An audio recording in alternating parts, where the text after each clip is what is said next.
Morning friends, வாங்க நம்ம MA vlogs of Malarvizhi சேனலில் இன்றைக்கி நம்ம பார்க்க போகிறது என்ன தெரியுங்களா? சூப்பரான ஒரு கடலைப்பருப்பு சவுசவும் வச்சு கூட்டுதாங்க.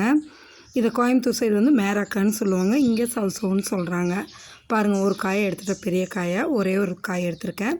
அதை நல்லா தோல் சீவிட்டு உள்ளே இருக்க ஒரு ஒயிட் கலர் விதை பார்ட்டையும் எடுத்துகிட்டு நறுக்கி வச்சுருக்கேன். பாருங்கள், அதுக்கு ஒரு பெரிய வெங்காயம், ஒரு தக்காளி நறுக்கி வச்சுருக்கேன்.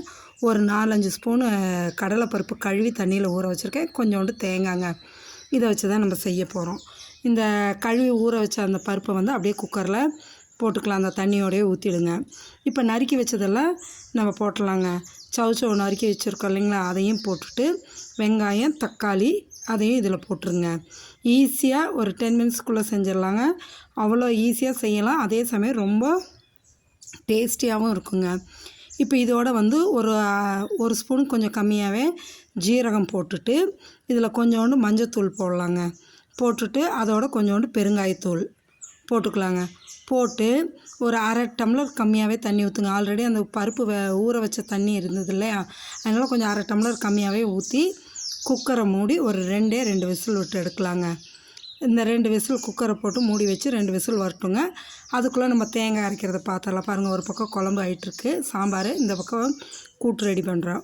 பாருங்கள், இப்போ மிக்ஸி ஜாரில் அந்த தேங்காயை வந்து நறுக்கி எடுத்து வச்சுருக்கிறத போட்டுக்கலாங்க. போட்டுட்டு ஒரு 7-8 பல் பூண்டு அதையும் உரித்து எடுத்து வச்சுருக்கிறதையும் போட்டுட்டு இதில் ஒரு ஸ்பூன் ஜீரகமும் போட்டு நைஸாக அரைச்சி எடுத்துருங்க. பச்சை மிளகாய் இருந்து போட்டால் நல்லாயிருக்குங்க. நான் பச்சை மிளகாய் இல்லை, அதனால் காஞ்ச மிளகா தாளிக்கிற போட்டுக்கோங்க. அதை அரைச்சதும் இங்கே வானலை வச்சு ஒரு 2 ஸ்பூன் நெய்யை ஊற்றிட்டு கடுகு போட்டு பொரியட்டுங்க. அதுக்குள்ளே குக்கர் வந்து ப்ரெஷர் ரிலீஸ் ஆகிடுச்சு. அதை ஓப்பன் பண்ணி பார்ப்போம். நல்லா சூப்பராக வந்திருக்குது பார்த்திங்களா? காய், அந்த வெங்காயம், தக்காளி, பருப்பு எல்லாமே நல்லா வந்திருக்குதுங்க. சரியா? இப்போ இது அப்படியே இருக்கட்டுங்க. அதில் வந்து நம்ம கடுகு பொரிஞ்சதும் 2 கொத்து கருவேப்பிலையும் 2 காஞ்ச மிளகாயும் கிள்ளி போட்டு நல்லா பொரிஞ்சதும் எடுத்து இந்த காயோடு கொட்டிடலாங்க. காயோடு சேர்த்து கலக்கி விட்டுட்டு நம்ம அரைச்சி வச்சுருக்கோம் இல்லையா, தேங்காய், பூண்டு, ஜீரகம்லாம் அரைச்சி வச்சுருக்கோம் இல்லைங்களா, அதையும் இப்போ எடுத்து இதில் போட்டுடணுங்க. போட்டு கலக்கி விடலாங்க. கலக்கி விட்டுட்டு இந்த டிஷ்ஷுக்கு தேவையான அளவு உப்பு போட்டு ஒரு 5 நிமிஷம் கூட வேண்டியது இல்லைங்க. கொஞ்சம் அந்த தேங்காய் பச்சை வாசம் போகிறதுக்காக சும்மா போட்டு அப்படியே 2 கொதி கொதித்ததும் ஆஃப் பண்ணி எடுத்துடலாங்க. சூப்பரான கடலைப்பருப்பு சவுச்சவு கூட்டு ரெடி ஆகிடுங்க.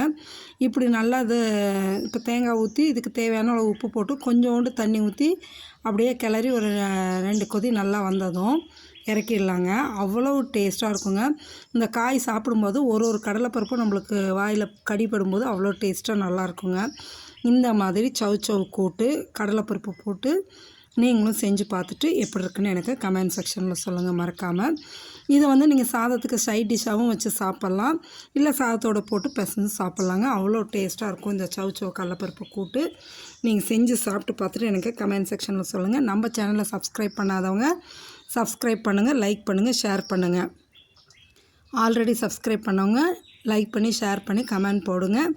உங்களோட ஃப்ரெண்ட்ஸ் அண்ட் ரிலேட்டிவ்ஸ்க்கும் ஷேர் பண்ணி விடுங்க. சரிங்களா?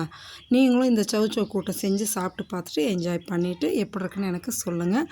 Okay friends, thank you.